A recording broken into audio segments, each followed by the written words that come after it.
package, and we're going to add some data to our package. So to add data to our package, we're going to be using these two functions, useData and useDataRaw from the useThis package. So first off, we're going to bring up the useThis package here. And we are going to start with some random generated data. And so if you have data that's coming from an outside source, you can use the useData function just on its own, but I would still recommend using the useDataRaw function to kind of set things up. So we're going to use data raw. And so what's going to happen is it's going to create a data raw folder, add that folder to the R build ignore so that when we build our package, nothing is going to happen, nothing's going to look in there, and then it says use creation scripts in data raw, and then it says use this under or : use data to add data to the package. So I'm going to make a new script and say I'm going to set the seed to be, let's say 100 or 1,000. Let's say 100. We're going to make 100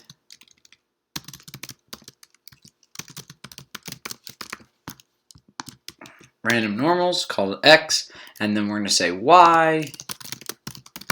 I'm going to use the dplyr package. Actually, probably the easiest is the tibble package because I'm going to make this into a tibble. I'm going to make a data frame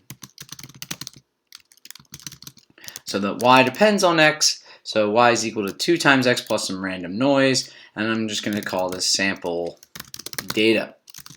Okay, so I'm going to run this here. And then at the very end of it, I'm going to say use this, use data, and now I'm going to say sample data, and I'm going to use a higher level compression than is used in the use data function. Now, I just want to have one note about that. So there are different levels of compression, and if you compress it to gzip, bzip2, or xz, sometimes you might get some notes on your package to resave the data. So I use xz, which is the highest level of compression, and when I run that there, we're going to see what happened. So I'm just going to open up our folder and see here the data raw. Nothing's in there yet. I'm going to say, I'm going to put this in there in the data raw folder and say create sample data, for example.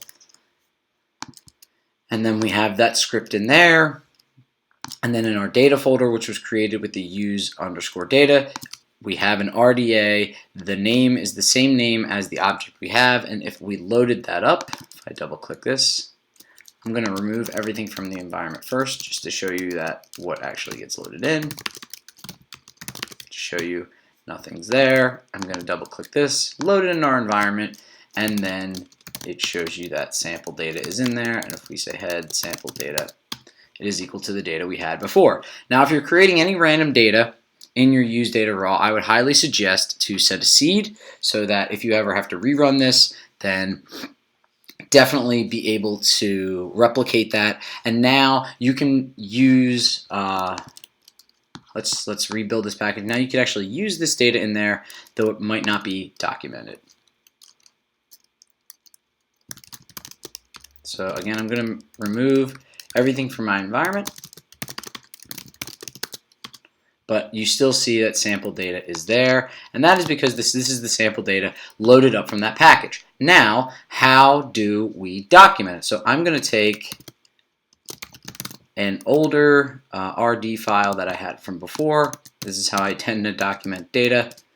So we're going to have a title in here, sample data for analysis, because you still want a help file.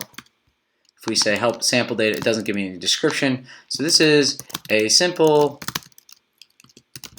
data frame, or actually a simple tibble that is for simple testing and analysis and running of examples. So what does it have? It is a tibble. So here we have 3 components, 2 columns. We have the title, description, and then we say the format, and we say what it is, and then we can say describe, and then we have items, so just random normal data, and then we say what are the columns of the data set.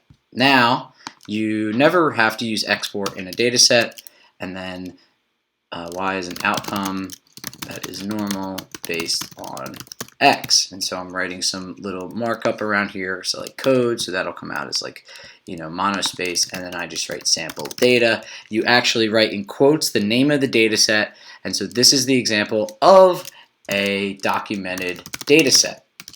So especially if you're using any sample data from online or from a survey or anything like that, you definitely want to put that, including any references. So let's rebuild the package.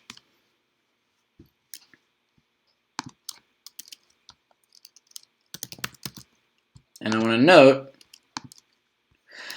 that although if I do say sample data, this is exported data, this is data included in your package, and now we see it has a help file.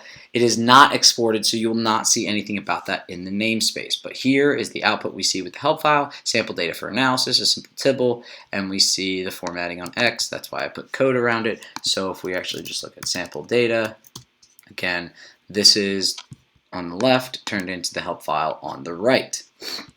Now, a little bit different. So one thing I'm going to note is if we look for writing our extensions, if that's what you look up, so this is again the de facto resource for including data and anything R package related. So data and packages, right? So there is a decent amount of information here, but one of the things you should really note, especially if you're trying to include types of data such as CSVs or something like that, and you want them automatically converted, then there is something where the standard, so using bzip or XZ compression will reduce the size, but there is something about using CSVs with semicolons in there, I believe, which is a little bit unintuitive. But I'll have to look up that resource and I'll put it in the comments below. But generally what I would do, unless you want the data to be exactly in its raw form, if you want it as an RDA, I would just save it as an RDA so that people have access to it like this. Now, what I'm going to show you is another way to include data that can be in your package that isn't necessarily an RDA. So sometimes you want to have a CSV file or some sort of proprietary format or something like that that you can test and make sure your things work. So we're going to create a function called, or a folder called inst. So let's see if use this has this. I'm not actually sure if it does. Use inst. No. So we're going to create a folder called inst. All right, so inst, anything inside of here, after your package is installed, this will be saved in the directory of the package. So what I'm going to create here is I'm going to take the exact same data we had before, and I'm going to write it out as a CSV. I'm going to use the reader package, sample data, and I'm going to put it in inst xdata. So here, I'm going to make another folder. You don't have to do this technically, but I think it's good because sometimes you want a certain number of things installed in your package that aren't necessarily data, but here I'm just saying this is external data, and I'm going to call it sample data.csv. So when I run this, we see that that is in there. Now, nothing has happened, nothing has changed, and when we rerun our package, nothing really happened. But the nice thing about this, the beauty about kind of inst, is that you know exactly where that data is located on any person's system using the system.file command. And then here we're saying xdata sample data.csv, and then package equals tester. Oh, I missed a little A there. So here, no matter what the package was, no matter where they installed this package, if it was on their local, if it was on a system-wide thing, you know that in the xdata folder in sample.csv of your package, of this package, it will give you the full path of where that file is so you can read it. So let's say sample read is function, path, and we're just going to use readr. So I'm just going to do something very, very simple. I'm going to create a simple function that is going to use, so I'm going to use the readr package, import from readr, read CSV, read CSV path. Okay, so it's literally just the same thing. So so just read CSV duplicate, right? So path to file name, return